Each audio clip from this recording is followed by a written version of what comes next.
ഭഗവാൻ ശ്രീ ചന്ദ്രശേഖരവർത്തപ്പൻ്റെ നിത്യധ്വജം എന്ന നമ്മുടെ ചിരകാല ആഗ്രഹമായിരുന്ന അഭിലാഷമായിരുന്ന ആ ധ്വജപ്രതിഷ്ഠയ്ക്കുള്ള മരം ഇന്നിവിടെ തയ്യാറായിരിക്കുകയാണ്.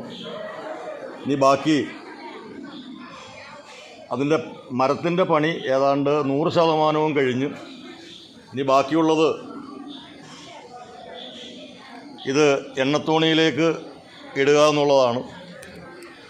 ഏതാണ്ട് 9 മാസം അല്ലെങ്കിൽ 10 മാസം ഒരു ഗർഭകാലം, അതാണ് എണ്ണത്തോണിയിൽ ഏതാണ്ട് 36 കൂട്ടം മങ്ങാടി മരുന്നിട്ട് എള്ളെണ്ണയിൽ കാച്ചിയെടുക്കുന്ന എണ്ണയിൽ ഇത് മുഴുവനായി മുക്കിയിട്ട് അത്രയും കാലം കഴിഞ്ഞ് എടുത്ത് ഭഗവാന്റെ തിരുമുമ്പിൽ പ്രതിഷ്ഠിക്കുമ്പോഴാണ് ഇതൊരു ധ്വജസ്തംഭമാകുന്നത്.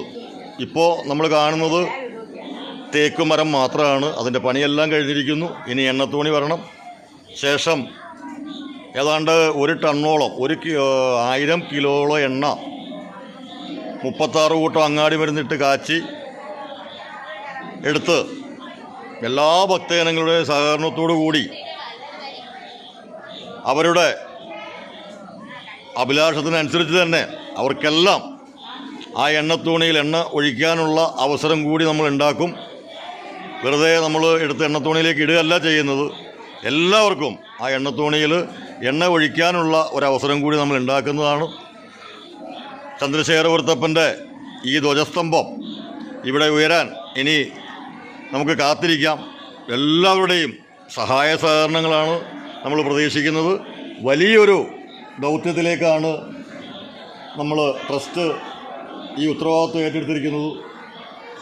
ഇതിന് ചുക്കാൻ പിടിച്ചിരുന്ന നമ്മുടെ പപ്പഞ്ചേട്ടൻ ഇന്ന് നമ്മോടൊപ്പമില്ല. ഉണ്ടായിരുന്നുവെങ്കിൽ ഞങ്ങളെപ്പോലുള്ളവരാ അന്ന് പപ്പഞ്ചേട്ടൻ്റെ പുറകിൽ നിന്ന് ഞങ്ങളെ നയിച്ച പപ്പഞ്ചേട്ടൻ ഞങ്ങളോടൊപ്പം ഉണ്ടായിരുന്നെങ്കിൽ ഒരുപക്ഷെ ഞങ്ങൾക്കെല്ലാം ഓരോ കാര്യങ്ങളും ചോദിച്ച് മനസ്സിലാക്കി ചെയ്യാമായിരുന്നു. ഇന്ന് ഞങ്ങൾ പഠിച്ചുകൊണ്ടേയിരിക്കുന്നു. ഏതായാലും അടുത്ത ഉത്തരായനത്തിലേക്ക് എല്ലാ ഭക്തജനങ്ങളുടെയും ആഗ്രഹ സബലീകരിക്കാൻ വേണ്ടി നമുക്ക് ഈ സ്തംഭം നമുക്ക് ഭഗവാന്റെ തിരുമുമ്പിൽ പ്രതിഷ്ഠിക്കണം. അതോടൊപ്പം തന്നെ നമ്മുടെ ചന്ദ്രശേഖരവർത്തപ്പനെ ബാലാലയത്തിൽ നിന്നും പുതിയ ശ്രീകോവിലേക്ക് മാറ്റി പ്രതിഷ്ഠിക്കണം. എല്ലാത്തിനും എല്ലാ ഭക്തജനങ്ങളുടെയും സഹായ സഹകരണങ്ങൾ അഭ്യർത്ഥിക്കുന്നു. നമഃശിവായ.